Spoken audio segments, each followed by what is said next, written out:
Alors, Imertz Hashem, on va continuer les lois du Netziat Yadayim, Siman Kuf Nun Tret, Siman 158 à la Chasset. Juste pour récapituler, parce qu'on va continuer un peu sur cette loi-là, une personne qui mange du pain moins qu'un kazaït, moins que 27 grammes, moins que 26 grammes, alors il n'aura pas l'obligation donc de faire Netziat Yadayim. À partir du moment où il mange plus qu'un kazaït, il est obligé de faire Netziat Yadayim sans bracha. Et à partir d'un kabetza, il devra faire Netziat Yadayim avec bracha. Donc la halacha est la suivante. Une personne qui veut manger du pain. Une personne qui veut manger un bout de pain uniquement pour faire passer un goût sucré. Ou bien faire passer un goût pimenté. Alors il y en a certains qui pensent que même s'il va manger plus qu'un kazaït, et donc normalement il devrait faire Netziat Yadayim sans beracha. Selon certains, étant donné que ce pain-là, il vient uniquement faire passer ce goût-là, pimenté par exemple, alors cette loi-là rentrera dans un autre din de Ikar et Tafel. C'est-à-dire, on verra Imertz Hashem plus tard, ce yin-là, c'est lorsqu'un aliment est moins important et un aliment plus important dans une assiette, on devra faire le bracha sur l'aliment le plus important. Bien entendu, lorsqu'il s'agit de deux aliments qui sont mélangés, ou bien Bezrat Hashem, on verra ça plus tard. Mais en tout cas, selon cet avis-là, on ne sera pas obligé donc de faire Netziat Yadayim, même si on mange une quantité supérieure à un kazaït, que dans l'absolu on devrait faire Netziat Yadayim sans beracha. Selon cet avis-là, étant donné que ce pain-là vient uniquement faire passer un goût pimenté par exemple, alors on n'aura même pas besoin, même plus qu'un kazaït, de faire Netziat Yadayim. Par contre, yesh cholkim, il y en a qui sont d'avis contraire. C'est pour cela que selon la halacha, on devra faire Netziat Yadayim, mais sans beracha. C'est comme ce qu'il dit à la fin du Hakut Yosef, et Shrolkim venachon sheitol bli bracha, et donc il est préférable donc de faire Netziat Yadayim, mais sans beracha. Shiur Netziat Yadayim, donc à la chachet, Shiur Netziat Yadayim les seuda ou reviit maim. La quantité d'eau que l'on doit utiliser pour l'ablution des mains est de 1 reviit. Mikol makom tov le aussi vilitol beshefa. Il est évident que il est préférable donc de faire en sorte que lorsqu'on va faire Netziat Yadayim, on devra donc verser l'eau de manière abondante d'Amar Afrizda. Car Afrizda nous dit Ana meshe yede melech hofne veyavu li min shimaya tivuta melech hofne. Une personne qui, on va traduire ça de manière non pas littérale mais plutôt explicative, que lorsqu'une personne va procéder à l'ablution des mains, si elle utilise une quantité considérable, alors Akadosh Baruch Hu lui donnera aussi des bontés de manière considérable. Donc voilà, Imertz Hashem, c'est pour ça qu'une personne devra faire en sorte donc d'être abondante lorsqu'elle va faire Netziat Yadayim. Halacha 9. En mevachim ala netila kodem anetila mishum shepa'amim en yadav nikiyot ve'en levarer beyadayim she'enam nikiyot. Alors on introduira cette halacha là par une Gemara Psachim bien connue, que lorsque une personne va à la tvila, va pour se tremper au mikvé, on parle d'une femme de manière générale, selon cette Gemara là-bas, alors elle devra faire la bracha de à la tvila, Asher Elishan Tatsianu à la tvila, après s'être trempée une fois, elle devra ressortir sa tête, faire la bracha et se tremper une seconde fois. La Gemara nous explique qu'en fait il s'agit d'une tvila de Gerim.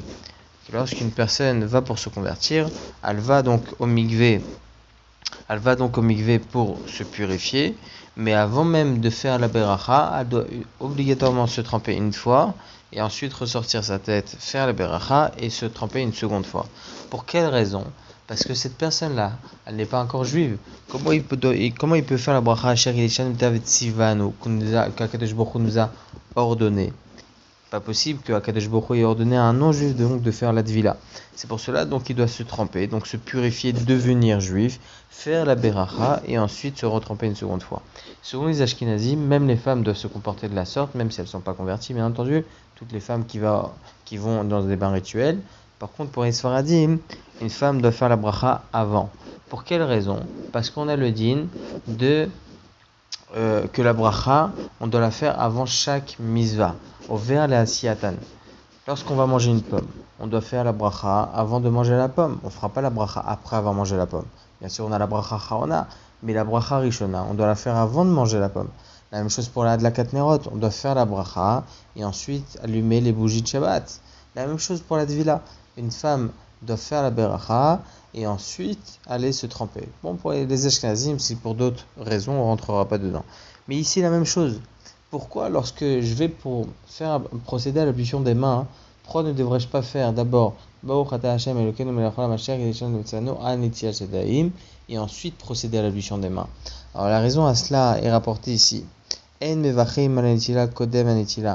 devra pas faire la bracha de la netilat yadayim avant de procéder à l'ablution. Pour quelle raison? Mishum shepe'amim en yadav nikiot ve'en levarer biyadayim she'enam nikiot.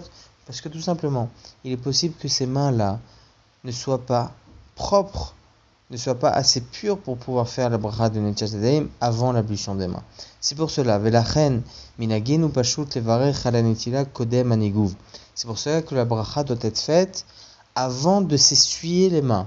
On doit procéder à l'ablution des mains, faire la beracha et ensuite s'essuyer les mains, afin de ne pas faire la bracha après avoir fait la misva, après avoir fini la misva. On se trouve encore dans la misva, on ne s'est pas encore essuyé les mains. On sait très bien qu'on ne peut pas toucher le pain, avant de s'essuyer les mains. Donc la misva de l'ablution des mains n'est pas encore terminée. Elle sera terminée uniquement après s'être essuyé les mains. Donc ça ne s'appelle pas over la siyata, ça ne s'appelle pas faire une beracha après avoir fait la misva. On est encore pendant la misva. C'est pour cela que notre minag, notre coutume, est de faire la beracha de netilat yadayim avant de s'essuyer les mains. Ve'af shanu notlim yadayim yoter merivit ma'im al kol yad ubaze lefi da'at maran shulchan aruch en tzarich niguv. Et même si notre minag, notre habitude est donc de, lorsqu'on va faire netilat yadayim, on va faire plus qu'un revit, on va utiliser plus qu'un revit d'eau. Et selon l'avis du Shulchan Aruch, ayant utilisé plus qu'un revit d'eau, on n'aura pas besoin de s'essuyer les mains. Et donc, dans l'absolu, si je fais la bracha avant de s'essuyer, c'est comme si je faisais la bracha après avoir fait la misva. Étant donné que les chawra s'essuyer les mains n'est pas obligé dans cette situation-là. Donc, comme on a expliqué, c'est comme si qu'il fera la bracha après avoir accompli la misva de l'ablution des mains.